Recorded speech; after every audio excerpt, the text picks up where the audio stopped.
안녕하세요. 오늘도 사연 살롱을 찾아주셔서 감사합니다. 저는 서울에 사는 30대 후반의 여성이에요. 3살 된 아들을 키우며 남편과 친정아버지, 그리고 언니네와 평범한 나날을 보내고 있어요. 친정 이야기는 나오는데 왜 시댁은 말을 안 하나 싶으실 거예요. 네, 그 이야기를 하고 싶어서 이렇게 사연을 보내게 됐는데요. 인간적으로 정말 너무했던 시어머니 때문에 이혼까지 생각했던 저희 부부는 시댁과 거리를 두고 살고 있어요. 오죽하면 저희가 이렇게까지 했을까요? 지금부터 그 이야기 시작해 볼게요. 남편은 중학생 때 아버지가 돌아가셨다고 해요. 시어머니는 남편과 형을 어떻게든 잘 키우겠다고 이를 악물고 사셨대요. 그게 남편 눈에도 보일 정도로요. 명문대를 보내기 위해 비싼 과외비를 대시고 철저하게 하루 일과를 관리하는 걸 당신 인생이라고 생각하셨다더군요. 그런 건 정말 대단하고 아무나 따라할 수 없는 것 같아요. 저는 시어머니의 노력과 정성까지 폄하하려는 게 아니에요. 명문대를 나와 대기업에 다니는 남편이니 시어머니 입장에서는 어떤 며느리가 와도 눈에 차지 않으셨던 것 같아요. 남편이 저를 만나기 전에도 결혼할 뻔한 여자가 있었는데 시어머니가 극렬하게 반대하고 여자한테 심한 모욕을 줘서 결국은 헤어졌고 남편은 저를 만나기 전까지 몇 년간 아무 여자하고도 사귀지 않겠다고 결심할 정도였다고 해요. 그런 시어머니에게는 저 역시 마음에 들지 않는 며느리감이었어요. 어찌 보면 그래서 아주버님이 아직도 결혼을 안 하고 혼자 타지에서 생활하고 계신지도 모르겠다 싶어요. 아무튼 시어머니는 투자를 한 만큼 아들들한테서 받아내려고 하는 욕심이 있었어요. 그런데 자식을 투자용으로 키우는 거 아니잖아요. 저는 엄마가 어릴 때 돌아가셔서 10살 차이 나는 언니가 엄마 역할을 하고 아빠가 저와 언니 둘을 정말 사랑으로 키우셨어요. 자랑 같기는 하지만 아빠도 열성적인 다른 학부모들 못지않게 저와 언니 교육을 위해서라면 지구 끝까지라도 가실 뿐이었고요. 그만큼 혜택 입고 자란 언니와 저는 아빠한테 감사하는 마음이 크고 아빠는 저희에게 선하게 나쁜 일 안 하면서 저희 할 일 잘하면서 살면 된다고 하셨죠. 하지만 시어머니는 저희 아빠와는 다르게 남편도 아주버님도 모두 손에 쥐고 흔들려는 분이더라고요. 그래서 저희 결혼식 후 아주버님은 서울을 떠나 해외로 가셔서 시어머니한테 연락 한 번 안 하는 걸로 알고 있어요. 남편은 이미 집에 인사 가기 전 저에게 자기 사정을 다 얘기했고 저는 그럼에도 남편을 믿고 결혼을 결심했었어요.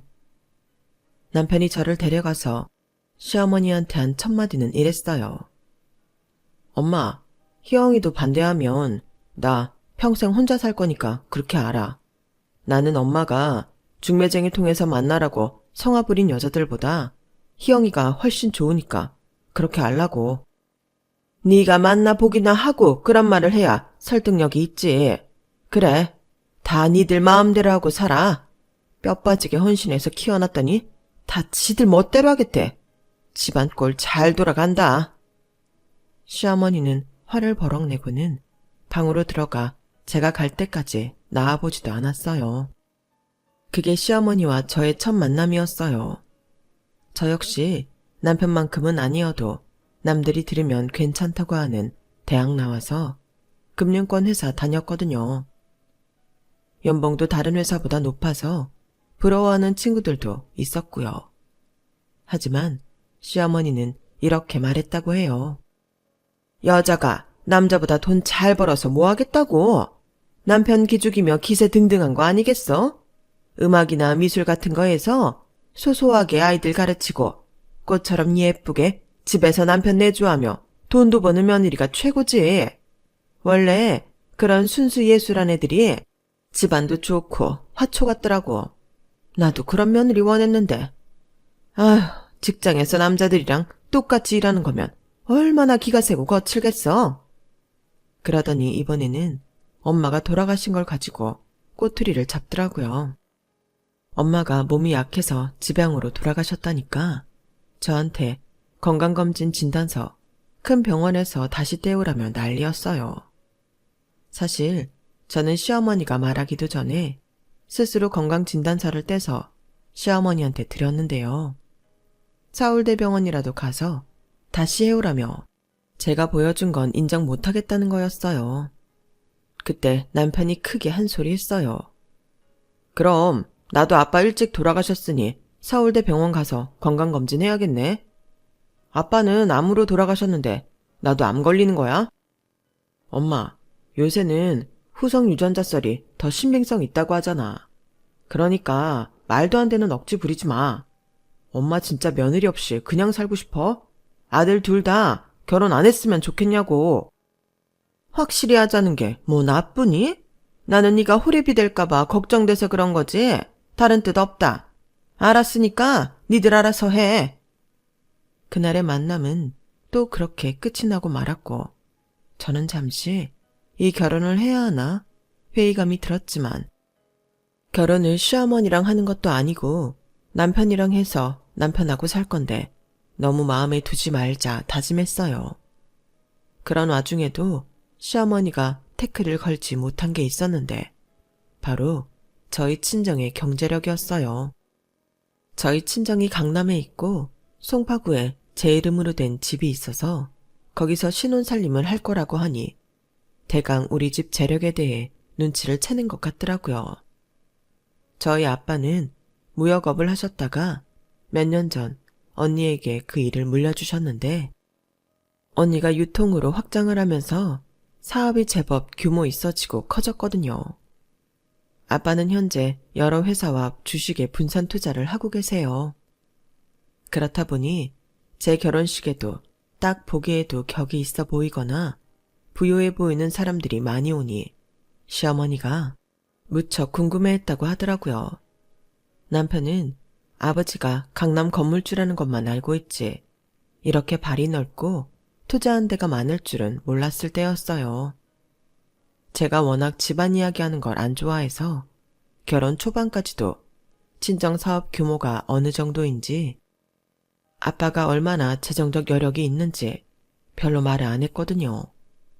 그건 그동안 돈 때문에 인간관계가 깨지고 상처 입는 일이 많아서 저도 모르게 습관처럼 된 거였어요.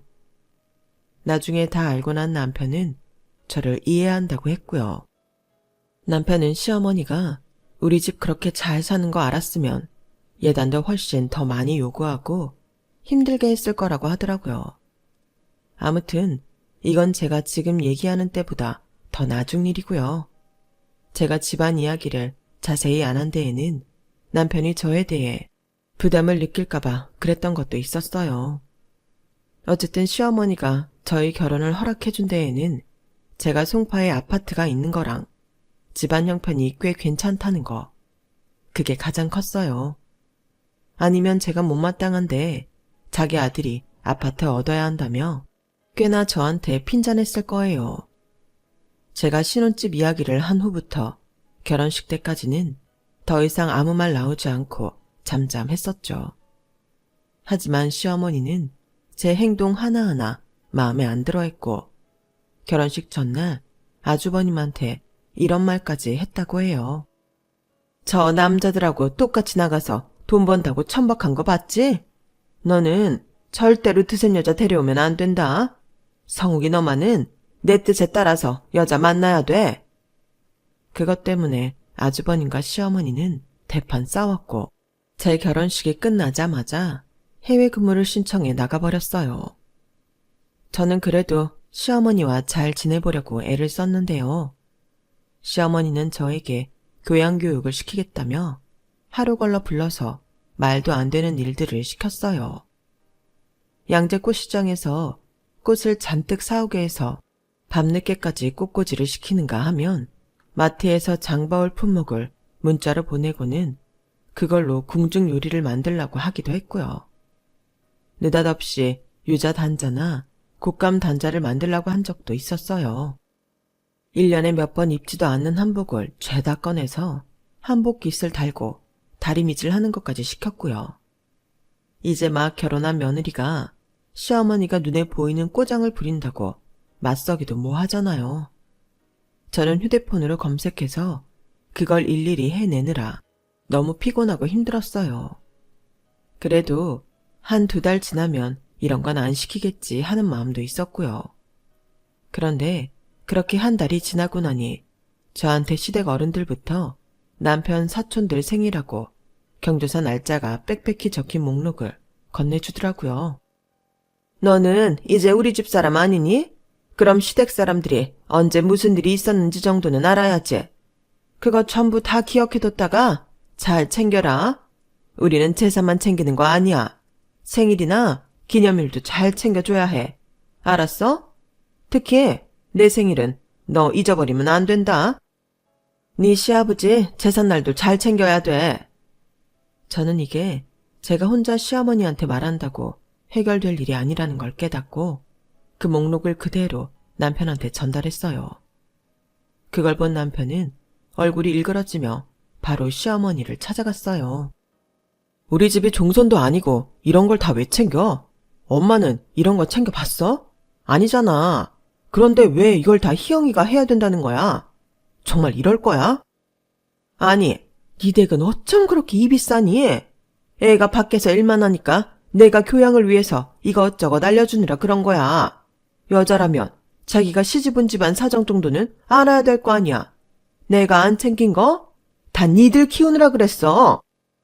나 혼자이므로 재욱이 너랑 성욱이 잘 되게 하려고 이를 악물고 사느라 그랬다고. 그걸 이런 식으로 비난해? 너 내가 알던 내 아들 맞아? 아주 마누라한테 꽉 잡혀서 찌애미한테 대들기나 하고. 희영이 걔는 어떻게 그러냐? 곳에 쪼르르 가서 너한테 일러 바쳐? 못된 것 같으니. 그렇게 말하지 마. 엄마, 우리 결혼하고 1달 반 동안 희영이 하루 걸러 부르며 말도 안 되는 거 시켰잖아. 다른 여자들 같으면 나 이혼감이야. 누가 그런 걸 견뎌. 이제 더 이상 희영이 불러내지 마. 희영이 직장 다니는 사람이야. 그게 얼마나 힘든 건지 엄마도 알 거 아니야. 더는 엄마 오라고 할 때 못 오니까 그런 줄 알아. 아니면 우리 1달에 한 번도 못 볼 거야. 내가 그렇게 할 거니까. 그때부터 저는 격일로 시댁에 저녁마다 불려가던 일이 없어졌어요. 남편은 1달에 한 번 인사 가고 명절 때 가자고 했죠. 하지만 그게 아니어도 시어머니는 자기가 큰 집 생일장 차려준다, 제사 음식 만든다 하면서 저를 몇 번 더 불러냈고, 저는 그런 것까지 남편한테 이야기하면 정말 사이가 틀어질 것 같아 두말하지 않고 가서 시어머니가 시키는 대로 했어요. 시어머니는 젊을 때 2 아들 키우느라 바빠 시댁 경조사를 못 챙겼으니 저더러 하라는 거였는데요. 큰 집에서는 시어머니가 저를 불러다가 일 시키는 걸 몹시 부담스러워하며 하지 말라고 했어요. 자기네 집에도 아들, 딸 있고 그 애들이 여태껏 해온 일이라면서요. 또 요즘 집에서 누가 그렇게 음식을 하냐며 오히려 큰 집에 있는 음식이나 과일을 싸서 손에 들려줬어요. 그러면 시어머니는 또 말도 안 되는 소리를 했어요. 이게 다 네가 못 믿어워서 그러는 거다. 네가 살림 잘하고 야무지게 보였어 봐. 이렇게 지네가 먹던 음식까지 들려보내겠어? 너는 진짜 이미지 관리 좀 해야 돼. 시어머니는 자꾸 제가 세 보인다고 하는데 저는 그전까지 그런 말을 들어본 적이 한 번도 없었어요. 명랑하고 긍정적이고 활발한 사람으로 통했고요. 시어머니 말은 무시하면 됐지만 은근히 스트레스가 쌓였어요. 나중에 알고 보니 시어머니는 지방에 있는 종갓집에 잘 보여서 재산 받을 때 유리한 위치에 있으려고 그러는 거였어요. 그런데 종갓집 어른들이 다 정정하시고 재산을 나눈다 어쩐다 말도 없는데 이러는 건 제 입장에서는 저를 괴롭히려는 걸로만 느껴졌지 시댁에 보탬이 되려고 하는 일로는 안 보였어요. 이런 이야기를 언니한테도 아빠한테도 안 하고 지나갔던 건 제가 회사 일도 바쁜데 시어머니한테까지 시달리니 말할 시간조차 없었기 때문이었어요. 결혼하고 얼마 안 됐는데 굳이 힘들다, 괴롭다 말하기도 싫었고요. 그렇게 반년쯤 지났을 때 저는 임신 8주라는 진단을 받았어요. 하도 몸이 무겁고 나른한 데다가 소화도 안 돼서 병원에 갔다가 알게 된 거였어요. 저는 유산기도 있었고 입덧도 심해서 더는 시어머니 요구대로 시댁 친척들 일까지 가서 봐드릴 수가 없었어요. 그제야 저는 남편한테 시어머니가 저한테 시켰던 일에 대해 자세하게 이야기했고 남편은 화가 나서 바로 시어머니한테 연락했어요. 희영이가 엄마 아바타야? 그렇게 재산 더 받고 싶으면 엄마가 종가 어른 댁 가서 말해. 이런 식으로 사람 괴롭히지 말라고. 희영이 아이 생겨서 지금 아주 조심해야 된댔어. 엄마도 엄마 손주 무사히 잘 태어나길 바라지? 그럼 더는 희영이 친척일로 불러대지 마. 엄마 집안일도 정 힘들면 사람 쓰고. 엄마 그 정도는 쓸 여유 있잖아. 아무튼 희영이 더 부르지 마. 좀 편하게 해줘. 아이고, 나 망가는 애라도 가졌니? 이때다 싶어 너한테 나불거리고. 일 안 하겠다 이거네. 아주 임금님 유세는 저리 가라다. 시어머니는 휴대폰 넘어 저한테까지 들리게 제 흉을 보고는 전화를 탁 끊더군요. 그러더니 나중에 저한테 따로 전화를 해서는 너 애 들어섰다고 우리 재욱이 소홀히 하면 안 된다. 내가 우리 재욱이 어떻게 키웠는지 너도 알잖아. 지금까지 말 안 했다만 회사도 휴직한다고 하니 한 소리 해야겠다. 아침에 재욱이 빵 조각 먹여서 보내지 마라. 제대로 된장찌개 끓이고 계란말이하고 나물. 매일 새로 무쳐서 내. 어머니, 저 그냥 놀고 먹으려고 휴직한 거 아니에요. 초기 유산기 있고 입덧 심해서라고요. 제가 지금까지 어머니 하라고 시키신 거 안 했나요? 남편한테 말은 했지만 그래도 시어머니가 몰래 불러내신 거 다 갔잖아요. 아무리 전통 있는 집안에 시집간 애들도요.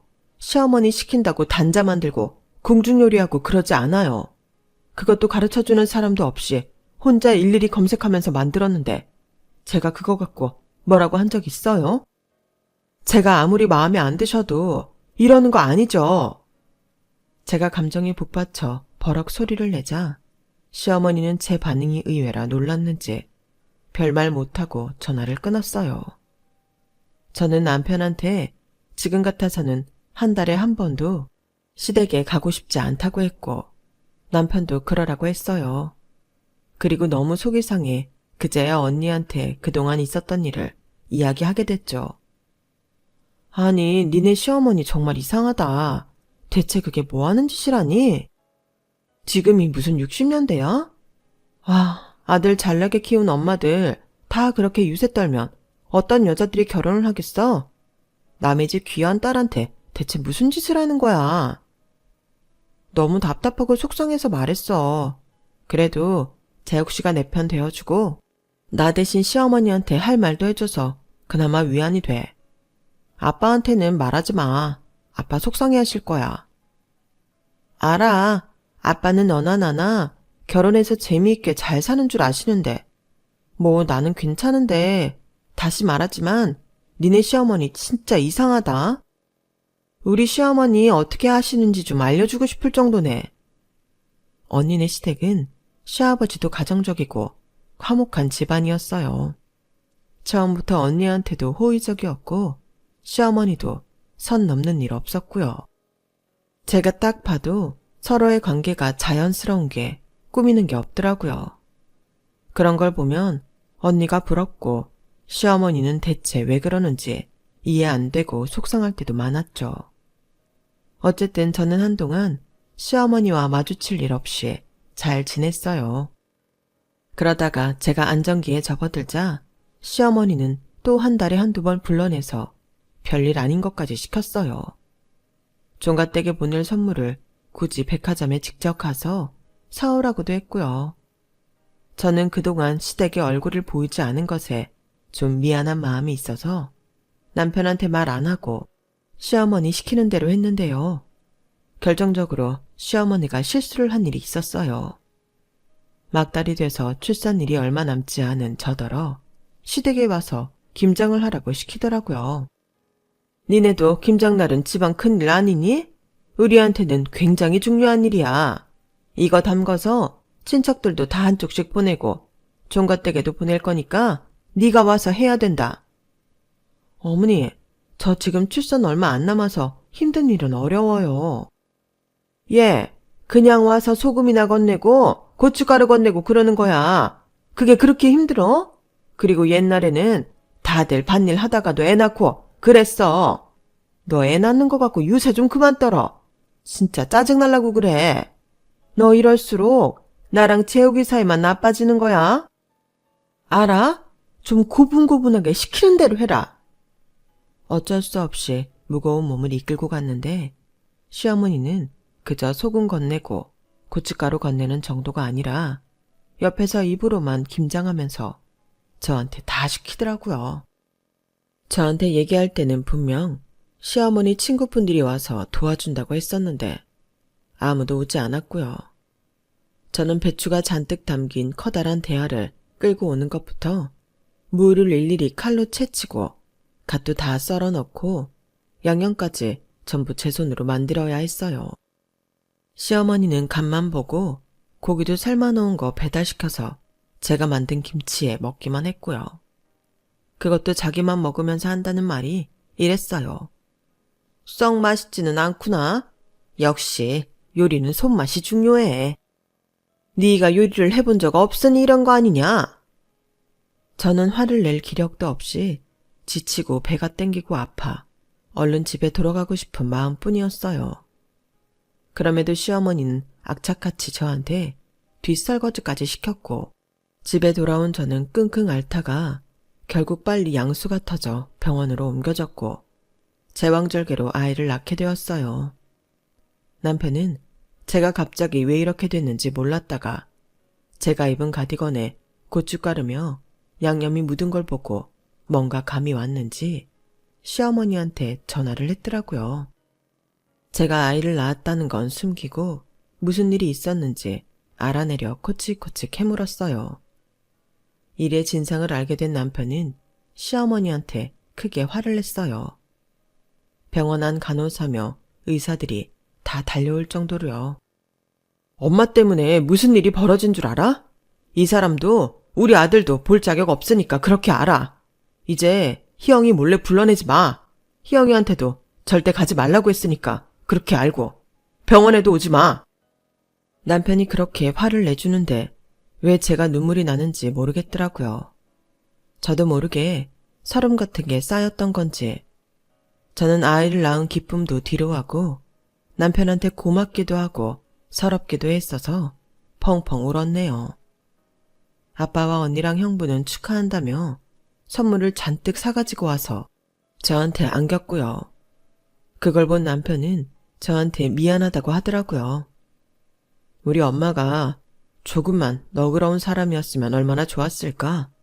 시어머니한테도 이렇게 축하받아야 되는데 미안하다 희영아. 나랑 결혼해서 제대로 축하도 못 받아서. 나 괜찮아. 대신 재욱씨가 2배로 축하해주고 잘해주잖아. 그리고 아주버님이 축하한다고 메시지도 보내셨어. 그거면 됐어. 나 정말 괜찮아. 그렇게 시간이 지나고 저는 산후조리원에 들어가게 됐어요. 시어머니는 남편이 전부 부담할까봐 은근 신경 쓰더라고요. 저한테도 산후조리원비는 어떻게 내는 거냐며 문자가 왔어요. 남편 때문에 직접 와보지는 못하면서 혹시 제가 조리 비용을 전부 남편한테 부담시킬까봐 그건 싫었나 보더라고요. 걱정 마세요. 친정에서 전부 내주셨어요. 저희 아빠가요. 제가 이렇게 문자를 보내자 시어머니는 그 뒤로 문자 한 번 보내지 않았어요. 제가 정말 섭섭한 건 다른 것보다도 자기 아들 돈 쓸까봐 전전긍긍하고 저한테 수고했다는 말 한마디, 축하한다, 아이는 어떠냐, 이런 거 하나 물어보지 않았다는 거였어요. 집에 오고부터는 언니가 수시로 드나들며 저와 아이를 돌봐줬는데요. 시어머니는 코빼기도 보이지 않고 전화나 문자로 아이한테 이렇게 해라 저렇게 해라 잔소리만 하니 너무 짜증이 나더라고요. 남편이 하느라고 한다는 걸 알면서도 그때는 남편도 꼴 보기 싫고 자기 엄마한테서 나를 제대로 보호해주지 못한다는 생각만 들었어요. 그래서 언니가 없는 날 한번 되게 짜증도 냈고요. 어머니는 아이 보러 오지도 않으면서 왜 이렇게 요구하는 게 많아? 어머니 문자 보면 내가 무슨 아이 맡은 유모 같아. 이럴 거면 어머니가 오셔서 키우라고 해. 남편은 전과 달리 일방적으로 화만 내는 저를 말없이 보더군요. 얼굴을 보니 많은 생각이 오가는 것 같아 더 화내지 않았죠. 그러다가 일이 터졌는데요. 언니가 와서 아이를 봐주며 저희 먹을 음식을 만들어주기로 했던 날이었어요. 그날 무슨 생각이 들었는지 시어머니가 불쑥 집에 왔어요. 시어머니는 언니를 마치 집안일 하는 도우미 취급하면서 계속 지적질을 하는 거였어요. 사돈은 일 좀 하나? 우리 며느리는 일을 못해서 내가 좀 가르쳤어. 지금 만드는 거 우리 재욱이 줄 거지? 그건 간을 좀 더 해야 돼. 우리 아들 입맛은 그래. 언니가 이미 열받아 있다는 걸 모르는 시어머니는 가만히 있는 언니를 완전히 건드리는 말을 이어갔어요. 아우, 언니도 그렇게 썩 잘하는 편은 아니네. 이게 다 엄마 없이 커서 그런 건가? 눈에 보여. 그 말에 언니가 들고 있던 숟가락을 탁 내려놓고 똑바로 말했어요. 사돈어른께서는 양친 부모 살아계실 때 결혼하셨나 봐요. 그런데 상대의 아픔은 건드리지 않는 거라는 예절 정도도 못 배우고 오신 것 같은데요. 그리고 이거 사돈어른 손자 이유식이에요. 이 집의 모든 게 아드님 위주로 돌아가는 줄 아세요? 언니가 무섭게 말하자 움찔하던 시어머니는 오히려 큰 소리였어요. 어머, 정말 못 배운 거 티나네? 어디 어른한테 눈 똑바로 뜨고 바락바락 대들긴. 나이만 먹는다고 다 어른은 아니죠. 전 그렇게 아드님 먹는 게 걱정되면 직접 집에서 만들어 오세요. 그리고 사돈어른께서 우리 희영이 가르치겠다고 얼마나 말도 안 되는 짓까지 시켰는지 다 들었거든요. 그럼 저희도 아빠 없이 큰 김서방, 아빠 불러서 교육 좀 시키라고 할까요? 그렇게 남의 자식한테 함부로 하시는 거 아니에요. 그러다 큰 코 다치세요. 언니가 워낙 무섭게 하지만 이성을 잃지 않고 따박따박 말을 하니 시어머니는 더 이상 할 말이 없었는지 얼굴이 빨개졌다 파래졌다 하다가 자기는 간다며 획 나가더라고요. 그날은 전초전에 불과했어요. 언니한테 한 방 먹어 속으로 꽁 하고 있던 시어머니가 또다시 집에 찾아왔는데요. 하필 그날은 친정아빠가 저녁에 들리겠다고 했던 날이었어요. 시어머니가 왔을 때에는 아직 친정아빠 도착 전이었고요. 시어머니는 언니 눈치를 보며 아이만 보는가 싶더니 대뜸 저한테 이러는 거였어요. 너 내일 모레 내 생일인 거 알지? 내가 너 결혼하고 바로 너한테 우리 집안 경조사 줬잖아. 그거 다 기억하고 있으라고. 그런데 어째 내일 모레 내 생일인데 너 조용하다? 아, 네 어머니. 제가 요즘 아이 보느라 정신이 없었네요. 어머니 생신날 어디 식당 예약해드릴까요? 아니면 레스토랑 할까요? 친구분들 초대하실 거면 인원수 말씀해 주세요. 제가 맞춰서 예약할게요. 그러지 말고 네가 직접 차려줘야겠다. 그 말에 언니가 놀라서 시어머니를 쳐다봤지만 시어머니는 두고 보라는 듯 턱을 치켜들고 이러더군요. 우리 같은 집안은 결혼하고 처음 맞는 생일은 며느리들이 제 손으로 다 차려주는 법이다. 너도 그래야 되지 않겠어? 큰 집, 작은 집 숙모들도 올 거고 한 20인분 준비하면 되겠구나. 어머니, 아무리 그래도 제가 지금은 음식 준비하기 어려워요. 이제 막 몸 풀고 한 달 조금 넘었잖아요. 이번에는 식당에서 하시고 제가 내년 생일 챙겨드릴게요. 그러자 시어머니는 큰 소리로 언니를 쳐다보며 말했어요. 그럼 사돈이 대신 와서 하면 되겠네. 안 그래? 집에서 뭐 하는 일 없지? 애들도 혼자 라면은 끓여 먹을 나이는 됐던데. 그날 우리 집 와서 음식 좀 해. 내가 수고비 줄게. 그때였어요. 현관에서 인기척이 들리더니 아빠가 들어왔더라고요. 저랑 언니도 놀라고 시어머니도 놀랐죠. 하지만 시어머니는 이내 아무 일 없는 척 시치미를 떼더군요. 그런데 아빠가 먼저 입을 여셨어요. 지금 뭐라고 하셨어요? 우리 희영이한테 20인분 음식을 하라고 하셨어요? 희영이가 못하면 우리 큰애 보고 하라고요? 아니 사부인, 우리 애들이 사부인 집안 도움입니까? 이제 막 첫 아이 낳아 힘든 애랑 그런 동생하고 조카 돌보려고 바쁜 시간 쪼개서 온 애한테 이게 무슨 말도 안 되는 소리입니까? 아니, 뭐가 말도 안 되나요? 며느리가 며느리 노릇 못하니 그 가족이라도 대신 하라는 건데요. 세상에, 지금까지 우리 딸 이런 식으로 취급하셨어요? 나는 우리 딸 결혼해서 사랑받고 잘만 사는 줄 알았는데. 아빠는 화가 나서 바로 남편한테 전화를 했어요. 그랬더니 남편은 집 앞이라고 금방 올라간다고 하는 소리가 휴대폰 너머로 들렸어요. 잠시 후 남편이 도착하더니 집안을 쓱 보더군요. 그러더니 상황 파악이 된 것 같더라고요. 아빠는 화가 잔뜩 나서 남편에게 말했어요. 자네, 희영이 자네 어머니 때문에 심한 고생한 거 알았나? 어떻게 자기 손자 낳고 한 달밖에 안 된 며느리더러 20인분 음식을 하라고 할 수 있나? 그걸 못하면 우리 첫째 보고 하라니. 자네 어머니 이런 식이었나? 나 그냥 못 넘어가. 산후조리원 들어갈 때도 돈 한 푼 지원 안 해주시는 거 보고도 참았어. 사람 사정이 안 좋으면 그럴 수도 있지. 해주고 싶은데 못 해주는 심정 오죽했겠나 하면서. 근데 그게 아니네. 자네 계속 우리 희영이 마음고생 시킬 거면 갈라서게. 아니면 오늘 이 자리에서 자네 어머니한테 말씀 잘 드려. 그러자 시어머니는 발끈하면서 펄펄 뛰었어요. 아니, 남들 안 낳는 아이 낳았어요? 막말로 요새는 남자아이 대단하지도 않아요. 지금은 딸이 귀하다고요. 세상에 저렇게 몸 보전 오래 하고 누워있는 며느리가 어디 있나요?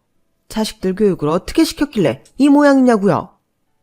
이제는 제가 참을 수 없어서 나섰어요. 그만하세요. 우리 아빠가 뭘 어쨌길래요. 화내실 만한 거 아닌가요? 저야말로 더는 이러고 못 살겠어요. 재욱씨, 이혼해. 나 아이 있는 이혼녀 소리 들어도 상관없어. 더는 이러고 못 산다고. 그러니까 어머니 계속 저러시면 이혼이야. 그런 줄 알아. 왜 우리 아빠가 이런 말을 들어야 하고 돌아가신 어머니까지 모욕해? 이게 그렇게 대단하고 잘난 집안 예절이야? 그 말에 남편은 얼굴이 하얗게 질렸어요. 이혼이라니 무슨 소리야. 나는 절대 그럴 마음 없어. 장인어른, 제가 해결할게요. 조금만 시간을 주세요. 저희 아빠도 막무가내는 아닌지라 남편이 그날 자리를 정리하고 나자 아무 말 없이 돌아가셨어요. 모두 다 돌아간 후 저는 남편한테 한 번 더 말했어요. 이혼하자는 거 빈말 아니니까 그런 줄 알아. 어떻게 우리 언니더러 자기 생일상을 차리라고 해? 그것도 20인분? 아빠한테 어머니 말하는 거 들었지? 나 진짜 못 참아.